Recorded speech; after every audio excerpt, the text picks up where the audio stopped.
Service your power equipment this year. Stihl has these nice little service kits. Husqvarna has service kits too for their products. And I'm sure pretty much anybody that manufactures stuff has service kits. So I get a lot of questions here. So it comes with an air filter, spark plug, and fuel filter. How do I change out the fuel filter? Well, let me show you. So being a dealer, I have a nifty little hook right here. This is my specialty tool.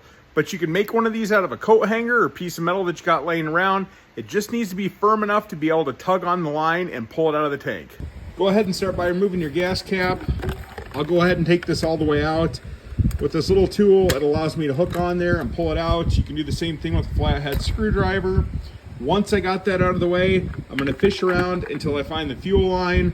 I'm gonna start pulling on that, get a hold of the fuel filter and pull it out of the tank like that. What you're gonna do is you're gonna twist this back and forth until it releases. Sometimes if they've been on there a while, they'll be stuck. And if you do too much tugging on the fuel line, it'll be brittle and it'll bust off. So that's how you remove the old fuel filter. On my tool, it's got an end where I can set the fuel line in there while I'm doing something else, going and grabbing a fuel filter. And then all I'm gonna do is just push it in and turn, locks into place, take it, push it back into the tank so it gets to the bottom.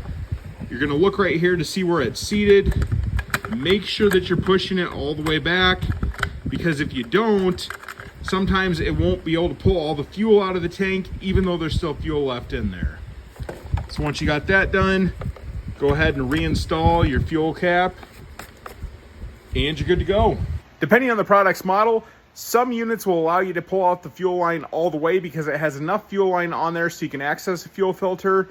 Other ones, it's going to be a really short fuel line, so you're not going to be able to necessarily reach in there and pull it out. You're going to need the fishing tool to be able to grab onto the fuel line and extract the fuel filter. A lot of your older pre-2000s units are going to have the shorter fuel lines. So like I said, just be careful when you're tugging on those and pulling on them not to bust them off. If you didn't know how to extract a fuel line and change a fuel filter, now you know.